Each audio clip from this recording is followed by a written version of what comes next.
Confidence isn't something you force, it's something you become. We're talking about identity-based change, and identity is one of the biggest drivers of behavior. Again, think of the iceberg, think of everything below the surface of the water is your unconscious mind.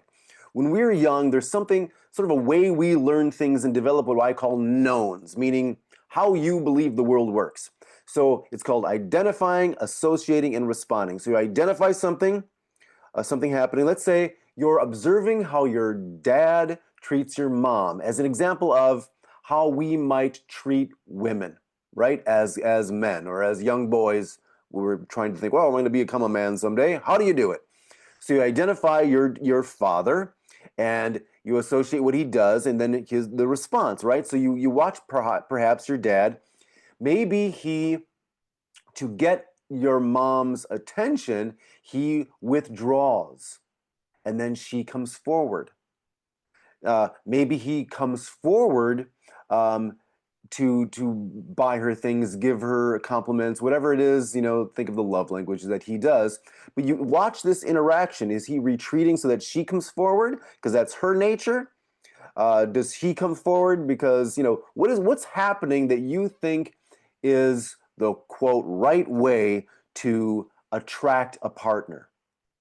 Sometimes they'll use the very basic example of how this works with the burner on a stove. So maybe as a little toddler, you walk in and the burner's on. You go, wow, that's a really, let's say it's electric burner. That's really bright. I want to touch it. And you touch it and you burn your hand. Or maybe you're about to touch it and your parent like grabs your hand and pulls it away. Either way, you've identified a burner that's on. You've associated it with either getting burned or your parent or somebody getting angry, and you've responded by maybe not touching a burner again with your bare hand, or maybe at all. But you've created a known. Burners, as far as touching, are bad. It's a negative. But this happens to all these other things that eventually create your chosen identity. So if you see yourself as awkward or inexperienced or unattractive, you're probably seeing it at that unconscious belief level. So you're thinking it, you're feeling it, you're being it. It's your identity, and it's reinforcing itself over the years.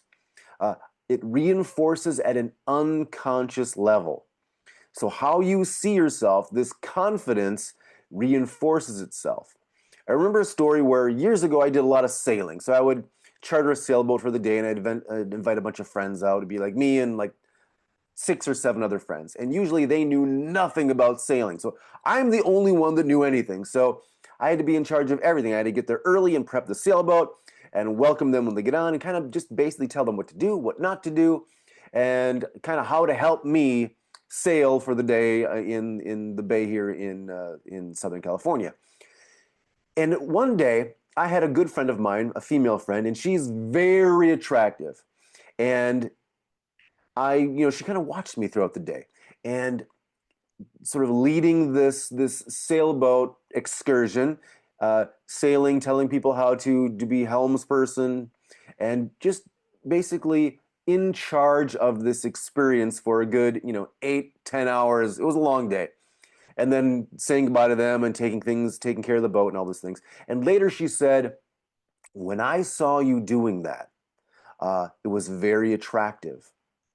It was a different role, a different identity that I had to take on, which was, and something she hadn't seen before, which was being in control. The identity of knowing what I was doing and being confident in what I was doing, so much so that I could tell people in a nice way what to do and how to do things. And we had this great experience. So she saw a different identity in me that I hadn't shown her before. uh, because it's all about becoming emotionally secure. It's what Eckhart Tolle calls the pain body, right? It's noticing when you're not, first of all. When are you not secure? Whatever it is, maybe it's when you're around women or maybe in any circumstance. First, notice when it happens. Start being the observer of you.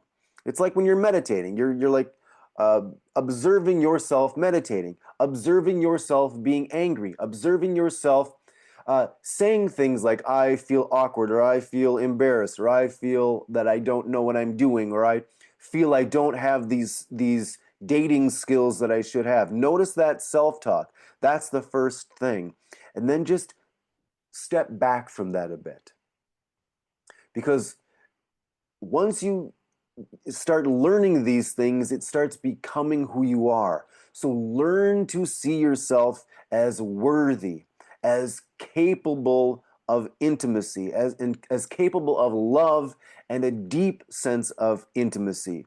And take action by addressing your thoughts and your beliefs at the unconscious level.